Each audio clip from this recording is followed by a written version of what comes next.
Bonjour tout le monde, bienvenue dans la débrief de Rio, épisode 13. Le podcast qui vous dit ce que les autres madridistas parfois ne disent pas, parce que ça n'arrange pas forcément ces madridistas-là. Je suis Rio, et aujourd'hui on est là pour débriefer du match Real de Madrid-Retafe, avec une victoire de la Retafe, 1-0 sur le terrain de Madrid. Avant de commencer, comme d'habitude, si vous écoutez ça sur Spotify, sur YouTube, n'hésitez pas à liker, vous abonner, activer la cloche, partager un peu partout, etc. Et voilà, on espère que la communauté va continuer de grandir. Allez, c'est parti pour le débrief numéro 13. Petite mise en contexte par rapport à ce match, donc. Le Real de Madrid affronte Retafe à domicile, match de la Liga. On sort d'une défaite contre Osasuna, une défaite qui aurait pu être évitée, une défaite grotesque, typique de ce Real de Madrid, on va pas se mentir, qui adore se compliquer la vie. Et là, face à Retafe, on n'avait pas droit à l'erreur. Voilà. Le Barça est en tête du classement. Si on gagnait, on recollait le Barça à 1 point. Et si on perdait, on sombrait avec 4 points de différence entre nous et le Barça. Alors, franchement, je sais pas qu'est-ce que je vais vous dire que vous n'avez pas déjà entendu sur cette émission. Ces gars-là m'épuisent. Limite, je voudrais poser une question. Les joueurs du Real de Madrid, ils font quoi dans la vie ? Parce que ne me dites pas qu'ils sont des footballeurs. Sincèrement, dites-moi, ils font quoi dans la vie ? L'entraîneur Abeloa, il fait quoi dans la vie ? C'est quoi son activité principale ? Parce que là, ce qu'on voit, c'est un gros bordel. Vous me connaissez, j'essaie d'être le plus structuré possible pour que justement, lors de vos écoutes, vous ayez une forme d'entonnoir dans le processus, dans le déroulé de l'épisode. Donc, on va commencer sur la première mi-temps, d'accord ? J'aborde d'abord le sujet de la formation. Alors, Abeloa nous sort un 4-4-2 classique. Sur le papier, pardon, je suis un peu grippé. Sur le papier, pourquoi pas. Mais bon, j'ai envie de vous dire, dans les faits, c'était un peu moche. Vinicius, vous allez me dire pourquoi je commence par Vinicius. Parce qu'en dépit de tout, notre équipe ne sait jouer qu'avec lui lorsque certaines personnes ne sont pas là. Donc, ils ont fait que vouloir jouer avec lui. Je commencerai toujours par lui parce qu'il a été mis en exergue. Vinicius est encore sur l'aile gauche, comme toujours. Il descend un peu plus dans l'axe par moment, mais ce qui m'a fait me poser une vraie question dès l'entame de match, c'est quoi la formation de ce Real ? Parce que tu ne peux pas nous sortir un 4-4-2 classique, ce qui veut dire que Vinicius et Gonzalo sont des attaquants centraux, et nos offensives sur les ailes passent par Vinicius. Les milieux latéraux, ils servent à quoi ? C'est la question que je me pose. Ensuite, même les milieux latéraux. À droite, on avait qui ? À droite, si je ne me trompe pas, on avait Valverde. Et à gauche, on avait qui ? On avait le petit, là, Thiago. Valverde, il est milieu central. Il n'a pas une qualité pour pousser la balle. Même s'il a été très intéressant dans ce match, mine de rien. Mais il n'a pas cette qualité-là pour mener une offensive sur les ailes. Mener une offensive sur les ailes implique un profil qui sait éliminer au moins un joueur en 1 contre 1. Voire 2 dans les individualités. Donc moi, j'aurais été plus enclin à mettre Arda Güler sur la droite pour mener l'offensive un peu comme un ailier. Toujours est-il qu'il est milieu, donc il doit gérer son milieu. Cet Arda Güler aurait été aidé par Alexander Trent-Arnold qui a raté son match, mais je pense qu'à eux deux, ils ont une bonne qualité technique, ça aurait pu donner quelque chose, ce qui ne nous aurait pas obligé de tout le temps jouer sur le côté gauche qui finalement était inexistant, était existant que par Vinicius qui était censé être dans l'axe avec Gonzalo. Donc, on a Thiago qui devait être le milieu latéral, qui, je ne sais pas pourquoi ils l'ont mis en milieu latéral, sachant que lui-même c'est un milieu central. Tchouaméni, la sentinelle, il a fait ce qu'il pouvait. Thiago, comment il s'appelle déjà ? Carreras et Vinicius, ils n'ont pas fait grand-chose sur l'aile gauche, puisque dès qu'ils ont la balle en balance à Vinicius, qui est censé être dans l'axe, pour recevoir la balle, il fait des appels de balle. Non, Vinicius, lui, il va mener l'offensive sur le côté gauche. Et en fait, ça me fait que je me pose des questions. C'est quoi ce 4-4-2 du Real de Madrid ? Bref, on va pas tergiverser là-dessus. Rodrigo n'a pas commencé le match, j'ai pas vraiment compris, pardon. Il revient de blessure 7, mais voilà, j'ai l'impression qu'il n'est plus dans les plans prioritaires, et ça me plaît pas. parce que Rodrigo, c'est le petit prince, comme je vous dis. Pour moi, je l'appelle petit prince. Et ce serait vraiment dommage de ne pas le mettre dans nos plans prioritaires. Dans la première mi-temps, Retafe, ils ont été assez sauvages, hein, comme d'habitude. Hein. Je pense que personne n'a été surpris. Hein. Bloc bas, pressing très dur, faute à répétition. Je pense même qu'ils prennent un carton jaune vers la 10e minute, là, comme ça, dans le match. Donc voilà, ils sont venus physiques, rugueux. Et franchement, ils n'étaient pas sereins dans le début. Hein. Ça se voyait qu'ils sabotaient le jeu méthodique. Ils n'étaient pas sereins, ils tapaient, ils créaient beaucoup de fautes qu'ils auraient pu éviter. Mais c'est comme ça qu'ils sont. Sauf que vous voyez le fait qu'on joue avec Vinicius qui est censé être un attaquant central et qui va s'asseoir sur le côté gauche comme si c'est le côté de sa famille, comme si le côté gauche lui appartenait, ça posait un problème parce qu'on a Vinicius qui retombe dans ses travers. Premier travers, Vinicius, il garde trop le ballon. Il garde trop le ballon. Il veut dribbler tout le monde. Tout seul, et c'est épuisant à regarder au bout d'un moment. Ceux qui découvrent Vini au Real vont me dire, mais c'est son style. Oui, c'est vrai, c'est son style. Mais avant, ce style-là pouvait être permis parce que derrière, c'était solide dans le milieu et c'était solide en défense. Il pouvait se permettre de faire des tentatives qu'il ratait plusieurs fois. Hein. Arrêtons de faire comme si du genre Vinicius, tous ces 1 contre 1, 1 contre 2 passaient avant. Hein. Attention, même dans son prime, il tentait plusieurs fois. C'est juste qu'on savait que tôt ou tard, ça allait passer. Vous voyez ? Sauf que là, dans le milieu, ça c'est pas bon. Donc quand il perd la balle, ça nous coûte beaucoup parce que ce milieu ne tient pas la route et on ne faut pas faire confiance à la défense. Donc ce forcing individuel de Vini coûte cher à l'équipe plus qu'autre chose.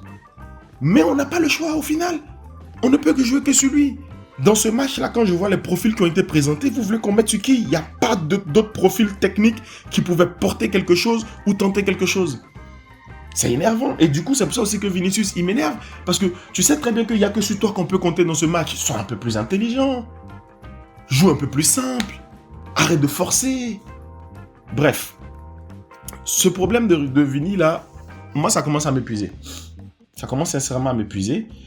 Le Real, même, il commence à m'épuiser. Bref. J'en étais où ? Je ne sais même plus de quoi je parle. Tellement j'arrive pas à percuter comment est-ce qu'on a pu battre Retafe. C'était quoi ? 3-1 ou 4-1 à l'aller. Et là, chez nous à la maison, 1-0. Une équipe qui n'était même pas venue pour gagner. Une équipe qui a 5 points de la relégation.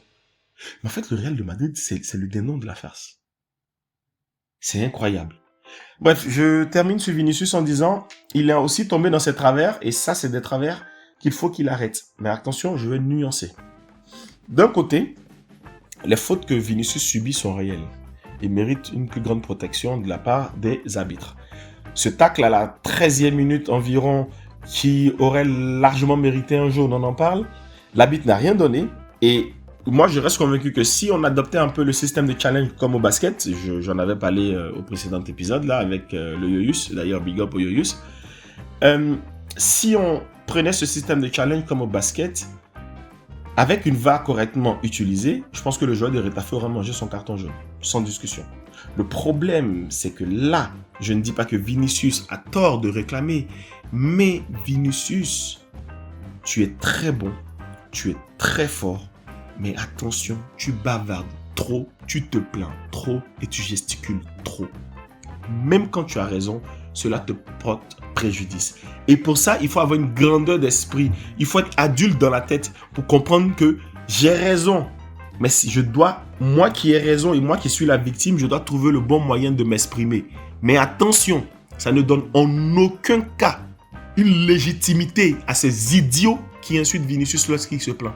C'est pas à vous de décider comment une victime est supposée réagir. C'est à vous de lui donner des conseils pour dire voilà comment est-ce que tu réagirais si tu vas avoir tel ou tel résultat. Mais après, comment la victime réagit, attention.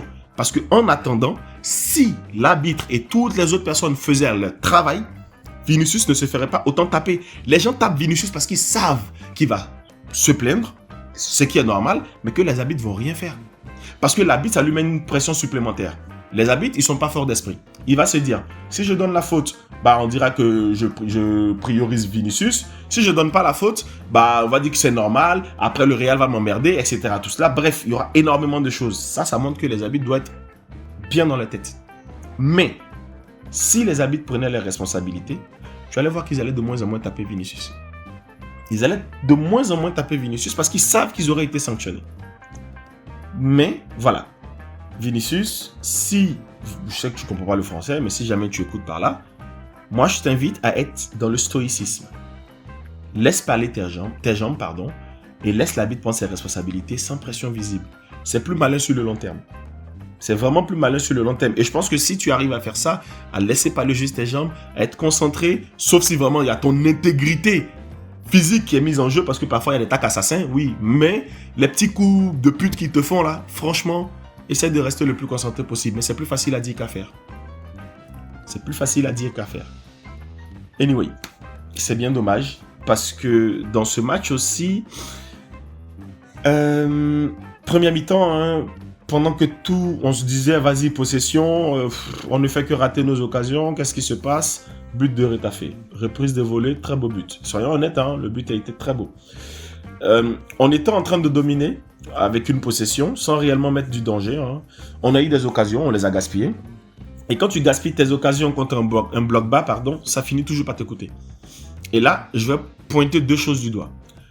Première chose, c'est structurel. Tu joues avec deux attaquants centraux dont l'un ne sait jouer qu'à gauche et fait du forcing, donc ça gâche beaucoup nos offensives, et dont l'autre ne sait jouer que dans la surface de réparation, donc ne sait pas tenir le rôle de faux neuf, alors que dans un bloc bas, c'est le rôle de faux neuf le plus important, parce que dans un bloc bas, les gens qui sont censés te servir dans la surface de réparation ont devant eux un mur de joueurs. C'est très difficile de te trouver lorsque tu es dans cette marée d'adversaires. Il faut que tu puisses décrocher, descendre et jouer en faux neuf. Je suis désolé, malheureusement, notre neuf de ce match, Gonzalo, ne sait pas faire ça. Il ne sait pas mener l'action, comme on a eu avec Benzema, etc. C'était un cadenas complet. Et du coup, on n'avait pas le profil pour ouvrir ça. Et le seul profil qui aurait pu ouvrir ça était dans le forcing. Deuxièmement, sur la frappe, j'incrimine pas. Mais à la base, il s'est baissé hein, quand même. Si vous regardez le ralenti, il s'est baissé. Après, quand tu vois la frappe, quand tu vois le boulet qui vient, limite, je pense que même moi, je me serais baissé. Mais voilà, Retafe marque. On part à la mi-temps. Real stérile. Retafe sauvage, mais efficace, qui mène au score. Notre équipe ne fait pas le poids pour maîtriser le match et Arbeloa doit proposer quelque chose à la mi-temps. Son fameux Gengen pressing. Mais comme le Real ne serait pas le Real s'il ne se sabote pas, qu'est-ce qui va se passer? Arbeloa, qui se dit être un entraîneur, mais a priori est juste un fermier, il ne fait aucun changement. On est mené 1-0 à domicile. On a quelques joueurs techniques sur le banc, hein, capables de débloquer la situation, mais non, Arbeloa, il touche à rien. Un Real totalement fantôme, Gonzalo inexistant, Vinicius forcing comme d'habitude, le milieu se défend mais il est extrêmement faible. La défense, elle tient juste parce que Retafe défend plus qu'elle attaque. Offensivement, zéro, rien, le néant. Et le fermier Arbeloa, faut que j'arrête de dire ça, faut pas qu'elle joue, on me signale et puis on va me mettre dans des problèmes. En plus, moi je suis madridista premium, ils vont retrouver très vite mes informations. Alors, tout à coup, soudain, brusquement, notre entraîneur, Arbeloa, fait des changements qui restent pour moi encore un mystère. J'ai pas compris. Déjà, Huysen pour faire quoi? C'est-à-dire qu'on dit que ça va pas et qu'on peut se prendre des buts sur une contre-attaque. Ça a été démontré. On a joué contre une équipe qui n'a aucune force offensive, qui joue bloc bas, mais qui a réussi à nous marquer dans une contre-attaque. Et toi, tu fais rentrer Huysen. C'est-à-dire parmi tous... Seigneur ta grâce. C'est-à-dire que parmi tous nos joueurs là, c'est Huysen que tu mets sur le terrain. En mode, Inch'Allah, il fera quelque chose. Et qu'est-ce qu'il fait? Il prend un carton jaune, déjà. Il prend un carton jaune où? Dans un tacle, au niveau du rond central, alors qu'on n'était même pas en danger. Il y avait des gens derrière lui. Ensuite, il y a qui? Cavaral qui rentre à la place de Trent. Trent n'a pas été bon. Mais je reste convaincu que Trent n'a pas été bon parce que le milieu n'a pas été meilleur. Quand le milieu est meilleur et qu'ils arrivent à cristalliser un peu l'attention de certains joueurs dans le milieu, Trent Arnold, il arrive à nous placer des ballons. Mais l'équipe joue très bas. Donc Trent n'a pas été très bon, mais je ne l'aurais pas fait sortir pour Cavaral. Cavaral, force au capitaine, je l'adore, mais il est vieux. Ça sent qu'il il n'a plus ses mêmes réflexes. Il ne va pas être le game changer dans ce genre de match lorsqu'il faut débloquer un bloc bas. Ensuite, il nous garde quand même Gonzalo sur le terrain. J'ai pas compris. tu fais rentrer Rodrigo pour garder Gonzalo. Donc, en gros, tu vas faire rentrer Rodrigo, c'est ce que je me dis, pourquoi on joue en 4-3-3. Mais que nenni. Gonzalo reste en attaque avec Vinicius. Je ne sais pas pourquoi Rodrigo s'est retrouvé milieu gauche. Après même Gonzalo, il a commencé à errer dans le milieu offensif. Tu as Mastantuono qui est rentré après, qui est parti sur l'aile droite. Après, il y a, bref, un bordel. Brahim qui est rentré. Je ne comprenais plus rien. C'était le chaos du bricolage. Pourtant, on était censé jouer en 4-4-2. Et même si tu décides de changer, d'où tu mets dans une attaque où tu veux faire débloquer les choses, tu mets Rodrigo et Vinicius à gauche, en espérant qu'ils vont dédoubler ensemble. Mais, ils vont dédoubler pour aller vers qui? Vous pensez que Retafe, ils sont débiles? Retafe, ils sont tous venus sur eux. Ils ont vraiment mis le pressing sur le côté gauche parce qu'on essaie de jouer que sur le côté gauche. Et bien sûr, le Real ne serait pas le Real sans un bonus cosmique. Mastantuono, pour finir en beauté, il s'est dit, bah vas-y, je suis argentin, je suis un peu débile comme Prestiani, pourquoi est-ce que je n'insulterai pas la bite en cachant ma bouche? Bah vas-y, je le fais, je prends un rouge, et puis voilà, la vie est belle. Mais en fait, les Argentins, j'ai rien, bref, ils font n'importe quoi. En fait, ils sont racistes, et ils sont débiles parfois. Je comprends pas le délire, en fait. Pourtant, ils ont de la qualité de jeu. Ils n'ont pas besoin de ça pour gagner. Anyway, franchement, j'ai une question vraiment très sérieuse pour les joueurs du Real. Ils font quoi dans la vie? Arbeloa, tu fais quoi dans la vie? C'est quoi vos activités principales? Parce que vous n'êtes pas des gens du foot. Je suis désolé. Ce match-là, il a mis en exergue deux choses très fondamentales que je n'arrête pas de dire. Premièrement, on a le manque d'intelligence footballistique collective de notre équipe. Les joueurs ne savent pas gérer un match compliqué. Ils ne savent pas ouvrir un bloc défensif. Ils ne savent pas faire circuler la balle avec intelligence et sous pression. Deuxièmement, on a de grosses limites tactiques d'Abeloa. Arbeloa n'a rien apporté. Quand ce Real gagne, on disait « Ah ouais, Arbeloa il fait mieux que Xabi ». Ça n'a rien à voir. C'est juste que les joueurs, la plupart des joueurs, et on les connaît, ont saboté Xabi. Arbeloa les laisse faire ce qu'ils veulent et là, les individualités reviennent. Arbeloa n'a pas de plan B, il ne s'adapte pas, il ne lit pas le match. Aucun changement à la mi-temps. Dans un match qu'on perd, des remplacements incohérents, aucun plan, aucune stratégie, pas de lecture, rien. C'est tactiquement, techniquement, c'est nul et non avenu. On est en route vers une saison blanche. C'est du sabotage en toute beauté. C'est vraiment du sabotage en toute beauté. Et j'espère vraiment que j'espère qu'on va finir en saison blanche. Quand je dis ça, les gens disent je suis méchant. Non, parce que si on finit pas en saison blanche, vous pensez que Pérez même, il va nous écouter quand on lui dira qu'on a besoin d'un milieu? Seigneur. Ah oui, j'oubliais, c'est très important. Tout ça, c'est la faute de Mbappé. Hein. Parfaitement, c'est la faute de Mbappé. 3 matchs sans lui, on fait 2 défaites et 1 victoire. Pour qui il se prend? C'est de sa faute? Hein? Même quand il n'est pas là, c'est le milieu défensif qui marque. Qu'est-ce que ça veut dire? Mbappé, il déconne. Ah, c'est pas possible. Au lieu de chercher un bouc émissaire, d'accord?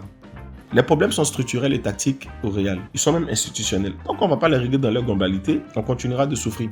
Vous vous rendez compte qu'on a dans notre équipe un joueur qui n'est pas neuf de formation, qui ne sait pas se positionner. Comme je dis, hein, tout le monde a ses tares. Hein.